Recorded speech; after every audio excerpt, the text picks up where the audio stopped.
Como buen liberal, creo que la política corrompe. ¿Sabes quién escribió esta frase? Creo que un insigne político llamado Percival Manglano. ¿Se ha vuelto contra ti la frase? ¿O te la han vuelto contra ti? Bueno, por supuesto, hay gente que me pregunta por ella y nunca he tenido la ocasión de explicarla, o sea que te agradezco que me hagas la pregunta y siento el cliché. Para mí, decir que la política corrompe como liberal es como decir que el fuego quema, es que es una evidencia. Ahora, no porque queme el fuego tienes que dejar de usarlo y deja de ser útil. Entonces, el poder tiende a abusar al abuso. Eso para mí es la corrupción, el abuso del poder, y por lo tanto tiene que haber límites al poder, y parte de la política es poner límites al poder. Y eso es como entiendo yo en gran medida el ejercicio de la política. Me has agradecido el cliché y yo en cambio no te perdono que no me hayas respondido con otro cliché diciéndome que la frase está sacada de contexto. Pero, el contexto es un artículo en el que anunciabas hace ya 4 o 5 años que abandonabas la política. 4 años, sí. 4 años. Fue en abril de 2019. Y ahora estoy de vuelta en política. Entonces la pregunta es, ¿y qué ha pasado? ¿Y qué ha pasado? Vale. Bueno, ¿qué pasó para que te fueras y qué ha pasado para que hayas vuelto? Bueno, entonces hagamos un poco de memoria que no histórica. En abril de 2019 yo era concejal en el Ayuntamiento de Madrid. Había estado haciendo oposición a Carmena durante 4 años, había sido una buena experiencia. Pero al mismo tiempo, mientras que hacíamos oposición a Carmena, yo había estado estudiando Derecho. Empecé a estudiar Derecho por la UNED en el 14, o sea, con 41 años. Me enganchó el Derecho, acabé la carrera, había que hacer un máster, y decidí que era buen momento para tener mayor experiencia profesional fuera de la política. Hoy por hoy, para ser abogado en España no es como antiguamente, que te licenciabas en Derecho y ya podías ejercer. Ahora tienes que hacer la carrera, tienes que hacer un máster, tienes que hacer prácticas, en fin, lo han complicado bastante, y yo estaba convencido que quería ser abogado, entonces tenía que hacer prácticas, tenía que tener experiencia fuera. Añadido a eso, quería montar algo por mi cuenta, ser mi propio jefe, dicho así. Como liberal llevo defendiendo a los emprendedores pues toda mi vida política, pero nunca había predicado con el ejemplo, y yo pensé que era buen momento también para predicar con el ejemplo. Entonces dejé mi acta de concejal, hice mis prácticas en 2 despachos de abogado, y en febrero de 2020, tú fíjate la fecha, febrero de 2020, lo digo porque fue un mes antes del confinamiento, me hice autónomo. ¿Y por qué vuelves a la política? Bueno, no había dejado el contacto con el PP, por supuesto no me fui en malos términos, pero simplemente es que quería tener otra experiencia. Yo había apoyado a Pablo Casado en las primarias del PP, ahora que la gente se olvida de Pablo Casado, y pues no, yo lo admito, yo defendí a Pablo Casado. Después las cosas no fueron como previstas, pero yo creo que era la mejor opción que había para el PP. Entonces mantuve la buena relación con él, y cuando se repitieron las elecciones de 2019, dijo, oye, ¿por qué? En fin, podrías ir en listas. Y entonces pues fui de número 12, habíamos sacado 7, es decir, que no estaba en un puesto de salida en absoluto. Dije, bueno, pues vale, pero sabiendo que no iba a salir y que iba a seguir con mi carrera de abogado. Entonces, efectivamente, no salí. Lo que no me imaginé nunca es que acabaría entrando yo porque salió Pablo Casado, que es exactamente lo que pasó. Hace algo menos de un año, en abril, Pablo Casado deja la presidencia del PP, corre la lista, y el que entra es un servidor. Entré pensando que iba a poder compaginar las dos cosas. Está previsto que se pueda ser abogado y diputado al mismo tiempo, pero en fin, confieso que no es fácil compaginar las dos cosas, y en fin, la política absorbe mucho, y ahora no estoy ejerciendo de abogado. Y encima entré en la ejecutiva del PP de Madrid, o sea que es que estaba fuera y me he metido otra vez totalmente dentro. ¿Volverás a salir o ya te quedas para siempre? Bueno, ahora, como para hacer predicciones, ¿no? Hay Como una para frase famosa... como para escribir otro artículo diciendo me voy de la Exacto, sí, política. exacto. Eh, eh, Vamos a ver, yo no sé lo que pasará en el futuro, pero creo que este ejercicio de entrar y salir en la política es sano. O sea, pase lo que pase en el futuro, yo sé que he estado 3 años fuera, que me he buscado la vida fuera, he sido becario en despachos de abogado, he sido autónomo, he sufrido lo que es buscar clientes, que no te respondan las llamadas. En fin, hay una frase genial de Madonna, que es una gran empresaria, todo hay que decirlo, que le preguntaron, bueno, ahora que eres famosa, ¿en qué ha cambiado tu vida? Y respondió, ahora me devuelven las llamadas. Bueno, pues cuando no eres famoso y estás empezando una nueva carrera profesional, no te devuelven las llamadas en la mayor parte de los casos. A veces sí, por suerte, si no, en fin, difícil lo tendrías para salir adelante. Pero bueno, he tenido experiencia fuera y el día de mañana, bueno, pues tendré esta profesión de abogado a la cual podré volver o podré seguir en política, pero bueno, por lo menos tengo esa opción. Dices que has sido becario en despachos de abogado, pero no has precisado que lo fuiste con 46 años. Y después de haber sido asesor, jefe de gabinete, consejero de la Comunidad de Madrid, y no cualquier consejería, concejal del Ayuntamiento de Madrid. ¿Cómo fue esa entrevista? Bueno, la entrevista básicamente, no con estas palabras, fue ¿y usted qué hace aquí? ¿No? Pero claro, es lo que contaba antes.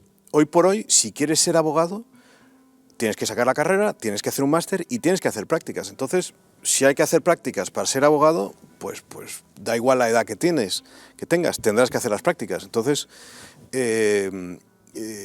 pues eso fue mi razonamiento. Mire, yo quiero ser abogado, tengo que pasar por aquí. Esto es una exigencia del currículum para poder ser colegial de abogado, pues aquí estoy. Y por suerte me cogieron, tuve una jefa que era mucho más joven que yo, por supuesto, tenía 34 años, y fue una jefa estupenda. Podría haber sido complicado, porque claro, cuando tienes un jefe que es más joven que tú, pues podría sentirse incómodo o en fin, ¿cómo decirte? Que no fuese natural el pedirle algo a alguien que es mucho mayor que tú. Pero el caso es que era una persona estupenda, trabajamos muy bien, me puso muy buena nota encima en las prácticas, o sea que todo salió bien. No ha sido la de abogado tu única experiencia en la empresa privada. No. Tú vienes de la empresa privada antes de dedicarte a la política. Bueno, yo he tenido una carrera profesional poco habitual en política, he vivido mucho tiempo fuera de España. O sea, entre el año 90 y el año 2000 viví fuera de España. Hice mi primera carrera, o sea, antes de estudiar Derecho, fue en Francia, estuve 5 años en París. Hice un máster en Estados Unidos de Economía y de Relaciones Internacionales. Y en el 98, tenía 25 años, tenía ganas de aventura y me cogí un avión de ida solo a Indonesia. Estaba en Estados Unidos y el vuelo fue Washington, Nueva York, Nueva York, Alaska, Alaska, Taiwán, Taiwán, Indonesia. O sea que, y además te puedo decir que salí un 4 de julio, me acuerdo porque es, claro, la fiesta de independencia de Estados Unidos, y llegué un 6 de julio a Indonesia. O sea que, claro, como pasé por el meridiano este, yo el 5 de julio del 98 no ha existido para mí, o por lo menos estuve en un avión. Y estuve en Indonesia y ahí trabajé,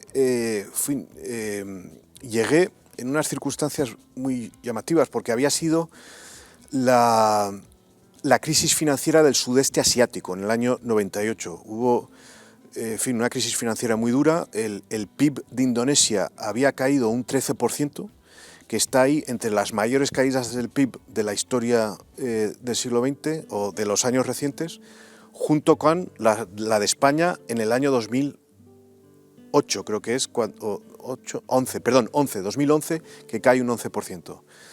El dictador de Indonesia, Suharto, había tenido que dimitir, esto fue en mayo del 98, había habido unas algaradas muy duras, la ciudad de Yakarta, que es la capital de Indonesia, había ardido, entonces todo el mundo se fue y yo llegué. O sea que básicamente cuando llegué en julio del 98 a Yakarta, la gente me decía, bueno, o pensaba, ¿y usted qué hace aquí? En fin, se ve que es la historia de mi vida, ¿no? Que en las entrevistas de trabajo me digan, ¿y usted qué hace aquí? Y porque claro, se había ido todo el mundo y un chavalín ahí de 25 años buscando trabajo en Yakarta era llamativo. Pero bueno, al final me salió un trabajo en la bolsa de Yakarta, estuve ahí unos meses, y después en una consultora que ayudaba a empresas extranjeras a invertir en Indonesia. Y nada, ahí estuve un año, o sea que en total en Indonesia estuve un año y medio o algo más, y en el año 2000 ya me volví a España. Y Esperanza Aguirre te preguntó, ¿qué hace usted aquí? Me imagino que no te llamaría de usted porque no veo a Aguirre llamando de usted a alguien más joven que él. Pero te preguntó, ¿qué haces tú aquí? ¿Es verdad lo que se cuenta, Percival, que Esperanza Aguirre se fija en ti durante un acto del PP en Lavapiés, algo movido en el que tú das la cara? Eso nunca me lo ha llegado a decir, se lo tendría que preguntar, pero... entonces yo empiezo a trabajar en la Comunidad de Madrid en el año 2005. Fui jefe de gabinete, director general, y en el año 2011, en las elecciones del 2011, en mayo, nos fuimos a dar un meeting a Lavapiés. O sea, esto es antes del 15M. Antes, pero poco antes, porque fue en mayo. Estaba muy caldeado el ambiente. Pero claro, yo era... En fin, yo no tenía ni idea de lo que se estaba cociendo y nos presentamos ahí en Lavapiés a dar un meeting del PP. O sea, llegamos ahí con la pancarta, con los altavoces, con la musiquilla, y en la plaza Lavapiés nos pusimos a dar un meeting y al cabo de 5 minutos, claro, ya nos empezaron a rodear, nos tiraron huevos, nos insultaron, nos dijeron de todo, pero dijimos, de aquí no nos vamos. O sea, que nos digan lo que quieran, pero no nos van a intimidar, no nos vamos. Y en fin, se fue caldeando el ambiente hasta que tuvieron que venir los antidisturbios de la Policía Nacional para hacer un cordón y nos dijeron, oye, de verdad, iros porque es que esto no sabemos cómo va a acabar. Y nos fuimos escoltados del mitin. Entonces, eso se grabó y bueno, sí, algún rumor he oído que le llegó a Esperanza Aguirre y le hizo cierta gracia, ¿no? Que nos hubiésemos ahí mantenido firmes frente a los intolerantes. Y ya te digo, y al cabo de unos días, porque esto debió ser 7 de mayo, 8 de mayo, y al cabo de unos días el 15M. En el 15M se reclamaba una nueva política o una nueva forma de hacer política. ¿Es posible tal cosa? ¿O la política ya está inventada? Qué buena pregunta. Por supuesto que hay formas distintas de hacer política. En el mundo, pues es evidente que hacer política en Estados Unidos es muy distinto a hacerlo en el Reino Unido, hacerlo en Alemania, en Francia o en España, pero yo creo que el factor determinante de la política en España son los partidos políticos.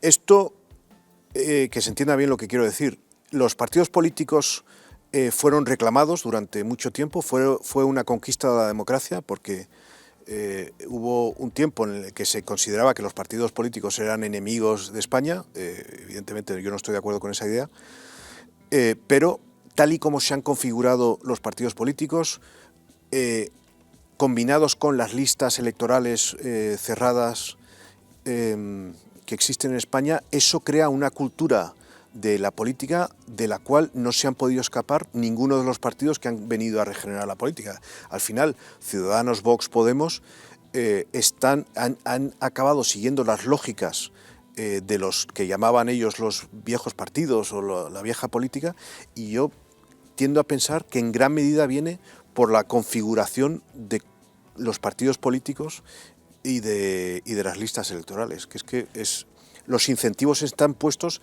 para que se funcione de una cierta manera.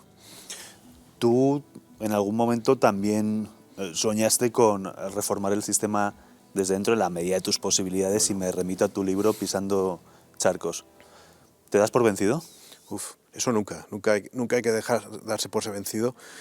Es difícil porque claro, la alternativa de tirarse a la piscina sin saber muy bien si hay agua o no, yo entiendo que pueda dar mucho respeto, ¿no? Dentro de todos los defectos que tiene la democracia española, es evidente que desde el 78 hasta ahora ha sido un momento de progreso para los españoles. Dentro de nuestra ajetreada historia, yo creo que es un momento de positivo. Entonces, cambiar lo que funciona a grandes rasgos tiene sus peligros. Eso no quita para que puedas señalar ciertas cosas y tener aspiraciones a cambiarlas. Yo creo que sería un error el estar en política sin tener aspiraciones de cambiar las cosas. Yo luego entiendo la política como la voluntad de reforma. Y si estás en política, a mi entender, es para reformar. O sea, no entiendo la política sin el espíritu de reforma. Eso lo puedes llevar a cuestiones más concretas, pues no sé, en ámbitos concretos de la economía, de Hacienda, de lo que sea, o lo puedes llevar a ámbitos más amplios. Pero ese espíritu de reforma yo creo que lo tienes que mantener y de luego si alguna vez lo pierdo, prefiero no estar en política. Vamos a dar por bueno que la política es la política, que otras formas nuevas de hacer política no siempre son aplicables, pero la forma de comunicar la política se puede renovar, y no te voy a pedir que hagas una crítica a los otros partidos, sino te voy a pedir que pises charcos y que te refieras a tu partido. ¿El Partido Popular comunica bien su política o es deudor de viejas formas de comunicar?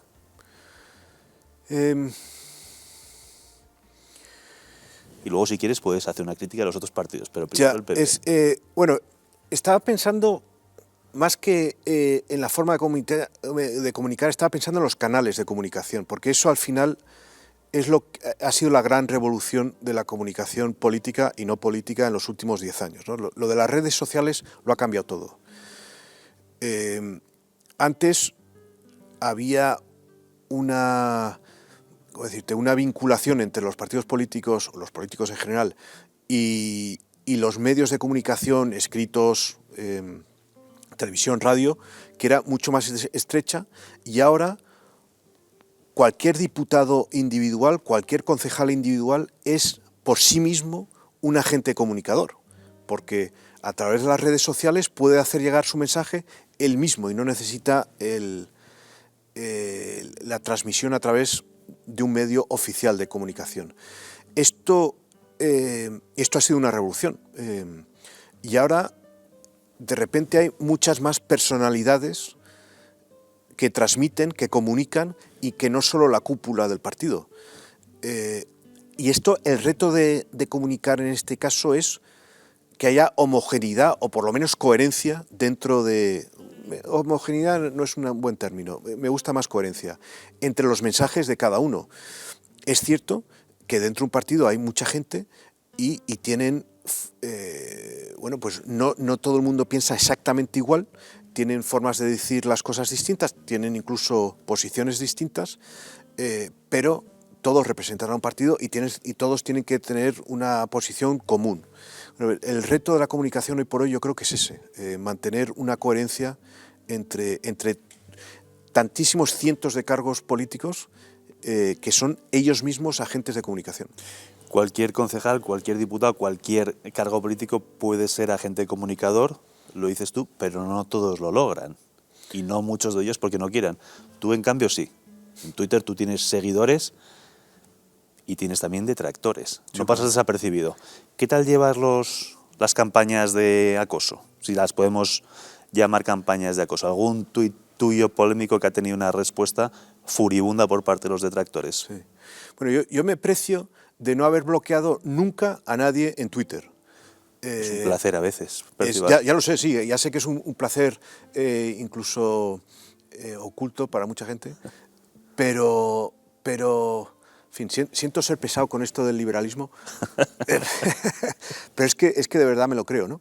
Y vamos, uno de los fundamentos del liberalismo, en fin, déjame hacer un poco una apología ahora del liberalismo, porque es que hay cosas que me sacan de quicio ahora que la tolerancia es como si fuese una invención del socialismo y de la izquierda. ¿Pero qué me estás contando? O los derechos humanos. ¿Pero qué me estás contando? La tolerancia es, por definición, una idea liberal. Y la libertad de expresión, por definición, es una idea liberal. En el sentido de que las personas no tienen derecho de imponer sus valores morales unos a otros. Y por lo tanto tenemos que respetar las ideas de unos frente a otros, y no porque yo discrepe de otra persona debería tener el poder para callarla, que es exactamente en lo que cree el socialismo y llegados ahora con la cultura de la cancelación. Como tu discurso me ofende, yo quiero tener el poder para callarte. Pero es que es eso, ¿no? Entonces, o sea, que nunca olvidemos que la libertad de expresión y la tolerancia ante opiniones discrepantes es liberalismo puro. Entonces, volviendo a Twitter y a los trolls, que digan lo que quieran, si es que, en fin, a mí lo que me importa es lo que diga yo, en el sentido de que estoy comunicando, y quizá el reto es que se entienda lo que he querido decir, porque es verdad que a veces en las redes sociales dices una cosa pensando que quieres decir algo y la interpretación que se hace por mala redacción o por lo que sea es una distinta. Entonces ese es un reto. Pero si me dejas añadir una idea última, el sentido de humor me parece absolutamente clave. Los comunistas no tienen sentido del humor, se creen demasiado importantes como para tener sentido del humor. O sea, la superioridad moral de la que se cree que goza la izquierda le impide tener sentido del humor. Entonces, una forma de hacerles oposición es precisamente con el sentido del humor, y eso es algo que intento hacer. ¿El político ha de gestionar los asuntos públicos y limitarse a gestionar los asuntos públicos, sobre todo los relacionados con la economía, o tiene que dar también una batalla cultural, si es que puede hablarse de la cultura en términos bélicos? Se os reprocha mucho al PP Sí. la gestión, que os preocupáis por la gestión, la economía lo es todo, A ver, pero que no dais esa batalla cultural. yo creo que en fin, lo que voy a decir a continuación suena como que no es como algo manido y que no tiene ninguna importancia, pero a mi juicio sí que lo tiene. Hay que defender los intereses generales. Esto es muy difícil de hacer porque no siempre es fácil definir cuáles son los intereses generales. Pero por tomar un ejemplo que conocí en primera persona, ¿no? Siendo consejero de Economía y Hacienda, una de las cosas que hice fue la liberalización de los horarios comerciales en Madrid. O sea, no lo hice yo, evidentemente, yo participé en ello, era consejero, promoví la ley. Y uno de los argumentos básicos que utilizamos fue que esto era algo que beneficiaba al conjunto de los madrileños, porque todos los madrileños somos consumidores en un momento o en otro, ¿no? Y todos tenemos que tener facilidades para hacer nuestras compras, y si encima añadimos a la gente que viene de fuera, más. Entonces, si partes de esa premisa, tienes que hacer reformas, porque no siempre las políticas benefician al mayor número de personas, sino que a veces están sesgadas pues por los intereses que sea, por lo que sea. Y la inspiración para hacer esas reformas, a mi juicio, desde mi punto de vista, tienen que tener fundamentos ideológicos. Es decir, que la ideología es lo que es el compás de las reformas, es lo que indica por dónde vas a ir. Y yo creo que eso es un ejercicio de transparencia. Cuando los votantes, los ciudadanos votan, tienen que votar sabiendo por dónde va a ir el político, qué va a hacer. Y el compás básico para juzgar al político es su ideología, porque eso es, por así decir, los valores que está poniendo encima de la mesa, que van a inspirar sus decisiones y, a ser posible, sus reformas en una dirección o en otra. Eso se sale del marco de la batalla cultural. O sea, yo no creo que sea una cuestión. O sea, no me gusta mucho meterme en marcos que no son los que yo elijo, pero sí creo que responde a lo que demanda algunos de los votantes de derecha, que es eso, que es hacer reformas en un sentido inspirado por una serie de valores. No te he preguntado por el Congreso de los Diputados. ¿Qué tal? Bueno, ¿Se parece en algo a cualquier otra cosa que hayas hecho antes en política? es muy distinto. ¿O es otro planeta? Es muy distinto, es muy distinto. Yo mi carrera política la he hecho en Madrid, tanto en el ayuntamiento como en la comunidad.